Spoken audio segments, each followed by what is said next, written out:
Assalamualaikum warahmatullahi wabarakatuh. Good morning students. How are you today? Alhamdulillah. Ibu harap anak-anak dalam keadaan sehat dan senantiasa dalam lindungan Allah Subhanahu wa taala.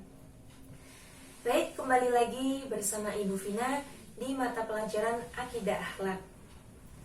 Nah, anak-anak, dalam keadaan dunia, termasuk di negara kita Indonesia yang sedang dilanda oleh pandemi COVID-19 ini, maka mau tidak mau pembelajaran harus kita lakukan secara daring atau online. Tapi meskipun demikian, Ibu harap anak-anak tetap bersemangat dalam belajar dan menuntut ilmu.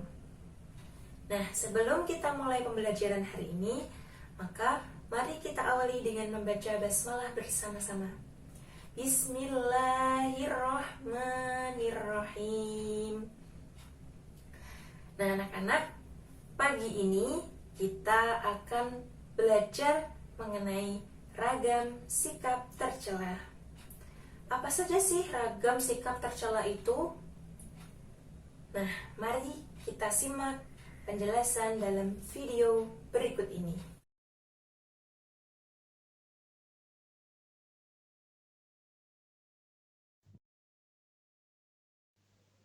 Nah, yang pertama yang akan kita bahas adalah mengenai hoax. Kita sudah tidak asing ya dengan istilah atau kata hoax ini. Bahkan akhir-akhir ini juga sering kita dengar, wah itu beritanya hoax, wah itu beritanya tidak benar. Seperti itu ya. Lantas, apa itu hoax?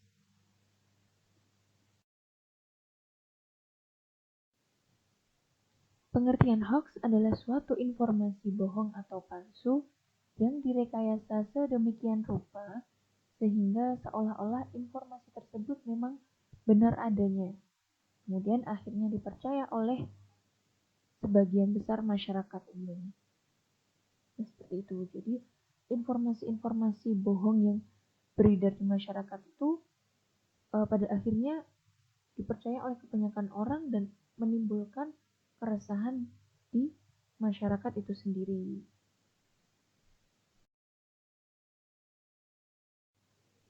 Nah, Islam sendiri melarang umatnya untuk menyebarkan berita-berita yang belum terbukti kebenarannya. Karena apabila berita tersebut belum terbukti kebenarannya, kemudian tersebar di masyarakat umum, maka akan menimbulkan fitnah di mana-mana. Akan menimbulkan kekacauan. Ketika orang sudah percaya dengan berita tersebut, tapi kemudian ternyata tidak benar. Nah, berita tersebut sudah terlanjur tersebar, masyarakat sudah terlanjur percaya, sudah terlanjur mengikuti misalkan ada instruksi di dalamnya, kemudian diikuti, padahal berita tersebut ternyata tidak benar. Itu akan menimbulkan kekacauan, kerugian untuk masyarakat itu sendiri.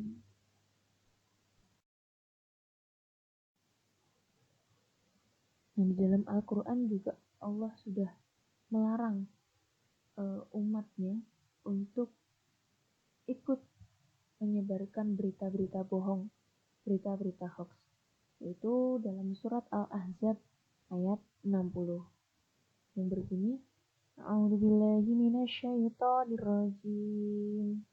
Bismillahirrahmanirrahim. La illam yantahil munafiquna walladzina fi qulubihim maradun wal murjifuna fil madinati lanuriyannaka bihim thumma la yujawirunaka fiha illa qalila.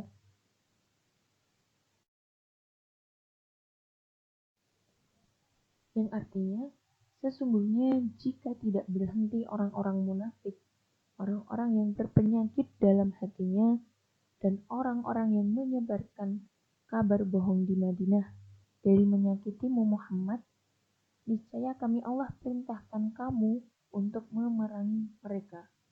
Kemudian mereka tidak menjadi tetanggamu di Madinah, melainkan dalam waktu yang sebentar. Jadi dari ayat ini dijelaskan bahwasanya orang-orang yang munafik, orang-orang yang punya penyakit dalam hatinya, termasuk juga orang-orang yang menyebarkan kabar bohong, kabar dusta, maka Allah memerintahkan Nabi Muhammad untuk memerangi orang-orang tersebut.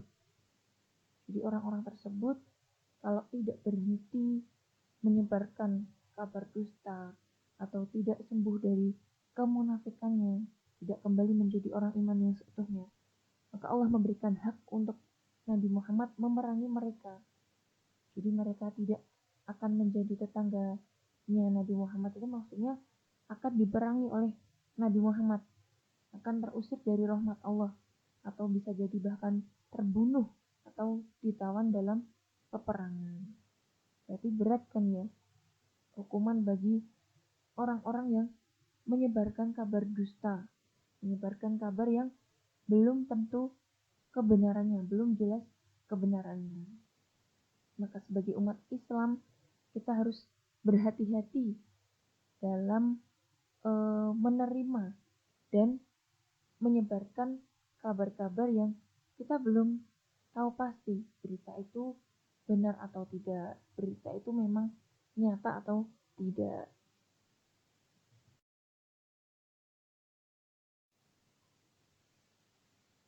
Nah, di tengah kemajuan teknologi seperti saat ini,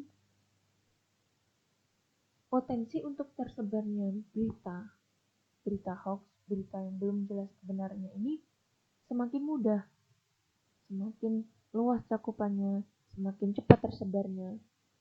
Karena untuk akses informasi pun juga semakin mudah. Nah, padahal hoax ini mempunyai banyak dampak buruk. Seperti yang pertama adalah menyebabkan kepanikan dalam masyarakat. Karena umumnya masyarakat sekarang ketika mendengar suatu informasi atau membaca suatu informasi itu ditelan mentah-mentah tanpa dianalisis atau tanpa ditelusuri. Oh, beritanya ini benar atau tidak, dicek dulu sumbernya. Oh, ini kira-kira valid atau tidak. Namanya masyarakat sekarang nggak seperti itu. Jika menerima berita langsung share di medsos, share di lingkungan sekitarnya, padahal beritanya juga belum tentu benarnya. Nah, ketika beritanya sudah terlanjur tersebar, akhirnya masyarakat juga sudah terlanjur panik, sudah terlanjur kacau keadaan di masyarakat itu akan sangat merugikan. Kemudian dampak yang kedua adalah retaknya hubungan masyarakat. Jadi adanya hoax tentang seseorang atau kelompok tertentu, nah itu ketika orang mendengar kabar, biasanya kan kalau hoax itu kabarnya negatif, itu akan menjadikan stigma negatif bagi orang atau kelompok tersebut. Kalau sudah terlanjur ada stigma negatif, ada labeling negatif, itu kan orang juga hubungan orang-orang yang ada hubungan orang-orang atau hubungan dalam masyarakat itu akan merenggang, tidak seerat sebelumnya. Itu kan juga sangat merugikan jadi dari orang atau kelompok yang menjadi objek dalam berita hoax tersebut. Kemudian dampak yang ketiga adalah dibenci oleh Allah Subhanahu wa Ta'ala. Karena kita tahu bahwa Allah itu mencintai kebaikan, mencintai kedamaian. Allah sangat membenci keburukan. Termasuk salah satunya juga penyebaran hoax ini. Karena orang-orang yang menyebarkan hoax ini, mereka menyebarkan kebohongan, mereka menjadi pendusta, dan itu akan sangat dibenci oleh Allah. Mereka akan mendapatkan dosa, tanggungan dosa yang berat. Karena ketika seorang itu sudah menyebarkan kabar yang tidak benar, kemudian tersebar, itu akan menjadikan dosa jariah. Kalau biasanya kita tahu ada amal jariah, pahala jariah, ini menjadikan dosa jariah karena dia menyebarkan ke si A kemudian menyebarkan kepada si B menyebarkan kepada si C, dan seterusnya sampai orang banyak yang tahu beritanya itu. Nah itu kan akan menjadi dosa, kiriman dosa untuk si penyebar pertamanya itu. Nah itu dia sangat berbahaya, sangat luar biasa dampak buruknya hoax ini. Naudzubillah min dzalik, maka kita sebagai umat Islam harus lebih berhati-hati dalam menerima atau mencerna berita yang kita baca atau kita dengar. Jangan terburu-buru untuk menyebarkan berita-berita atau informasi tersebut.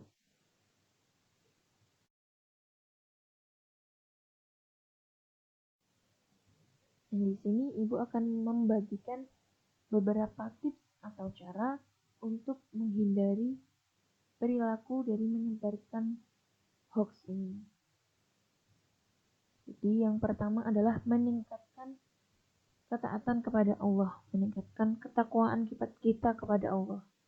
Karena seorang hamba yang bertakwa, hamba yang senantiasa taat atau berpegang teguh pada ajaran Allah, itu akan lebih berhati-hati dalam bertindak, dalam bersikap, dalam bertindak, dalam berperilaku, itu akan lebih berhati-hati.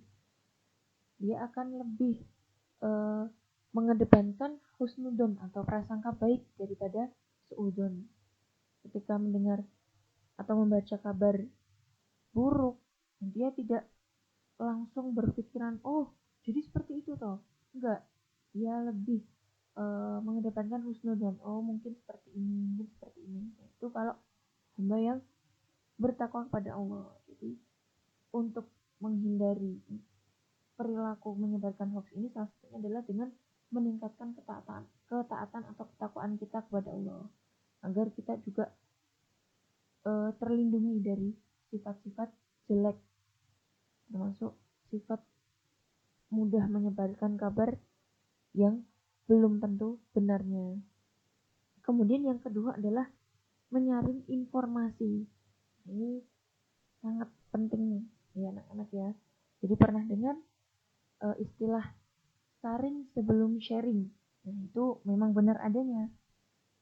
Sebelum kita share berita atau informasi yang kita dapat, kita saring dulu, kita teliti, kita cari sumber informasi itu valid atau tidak. Misalkan itu beritanya ada dari link, kita klik linknya, kita baca, kita amati, kita cermati apakah berita tersebut memang benar. Kita lihat tanggalnya juga, beritanya itu dari tahun kapan.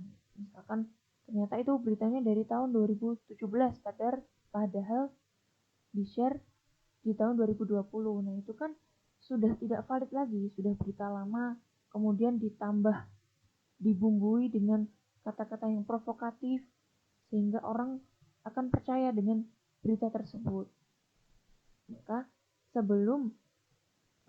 ketika kita menerima berita entah dari sosial media atau kita dari mendengar, membaca, nah itu disaring dulu informasinya sebelum kita sharing ke orang lain.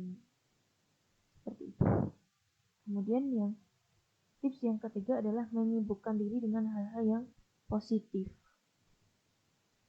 Jadi ketika seseorang sudah sibuk dengan hal-hal yang positif, dia tidak akan membuang waktunya untuk urusan-urusan di luar kapasitasnya, di luar kepentingannya.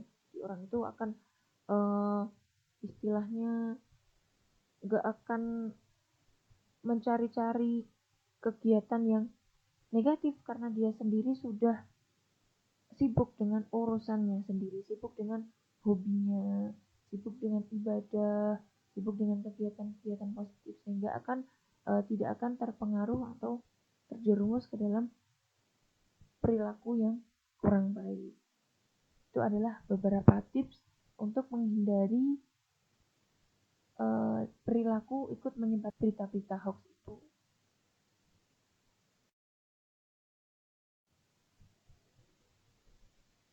Nah, ini seperti yang Ibu sampaikan tadi, sharing sebelum sharing. Ini poinnya ya anak-anak. Jadi di masa di era kemajuan teknologi ini, termasuk juga kemajuan sosial media, jadi informasi bisa lebih mudah diakses, informasi lebih mudah didapatkan. Itu kan kadang informasi tersebut belum tentu benar tapi sudah terlanjur di-share, maka hati-hati, bijaklah dalam bersosmed, dalam memanfaatkan teknologi. Jangan mudah percaya dengan informasi-informasi yang kita dapat dari sosial media sebelum benar-benar kita pastikan kebenarannya. Kalau dulu ada pepatah mengatakan mulutmu harimaumu, dan kalau sekarang itu ibarat jarimu atau jempolmu harimaumu. Hati-hati ketika mendapatkan info yang belum tentu benarnya, langsung klik share. Nah, itu berbahaya, bisa jadi bumerang untuk kita sendiri, karena untuk sekarang itu UU ITE sudah istilahnya sudah ketat ya anak-anak. Jadi ketika seseorang menyebarkan kabar hoax itu bisa dipidanakan, bisa terkena hukuman, bisa dipenjara. Makanya dalam hukum agama juga melarang, dalam hukum pemerintahan juga sama. Ada undang-undang ITE yang melarang seseorang untuk menyebarkan kabar hoax atau kabar bohong. Itu yang Ibu sampaikan mengenai mengenai hoax atau kabar bohong ini. Nah, jadi penjelasan tentang hoax. Untuk sekarang Ibu beri tugas ya. Tugasnya adalah anak-anak mencari contoh berita hoax di portal berita online. Jadi cari berita yang akhir-akhir ini viral ya, misalkan di grup-grup WhatsApp sering dapat berita itu. Nah, anak-anak cari beritanya di portal-portal berita online, kemudian lihat berita itu sebenarnya fakta atau hoax. Kalau memang fakta, cari buktinya. Kalau hoax juga cari buktinya kalau berita itu memang hoax. Nah, dari tugas anak-anak ini kita nanti bisa tahu bahwasanya berita yang kita baca atau kita dengar selama ini tuh fakta atau hoax. Dan bisa jadi kan kita belum tahu beritanya ini ternyata fakta, berita ini ternyata hoax. Nah, dengan tugas ini anak-anak juga ketika sudah di-share ke teman-teman, anak-anak juga bisa tahu, ternyata kabar yang saya dengar selama ini ternyata tidak benar. Nah, itu juga bisa jadi tambahan wawasan baru untuk kita semua. Nah, anak-anak, itu tadi video penjelasan mengenai ragam sikap tercela. Bagi anak-anak yang masih belum paham, ada materi yang belum difahami, silahkan bisa bertanya kepada Ibu melalui WhatsApp group. Adapun tugas yang ada di tengah penjelasan tadi, silahkan dikerjakan dan dikumpulkan maksimal hari Jumat pukul 10 melalui link yang akan Ibu share nanti ke grup WhatsApp. Jangan lupa dikerjakan ya anak-anak. Kemudian di pertemuan selanjutnya kita akan membahas masih mengenai ragam sikap tercela yang belum kita bahas hari ini. Maka anak-anak silahkan membaca materinya terlebih dahulu di rumahnya masing-masing. Nah, cukup sekian pembelajaran kita pada pagi hari ini. Jangan lupa tetap semangat dalam menuntut ilmu, tetap menjaga kesehatan, taati protokol kesehatan, stay safe, stay healthy, and stay positive. Banyak kurangnya dari ibu minta maaf yang sebesar-besarnya.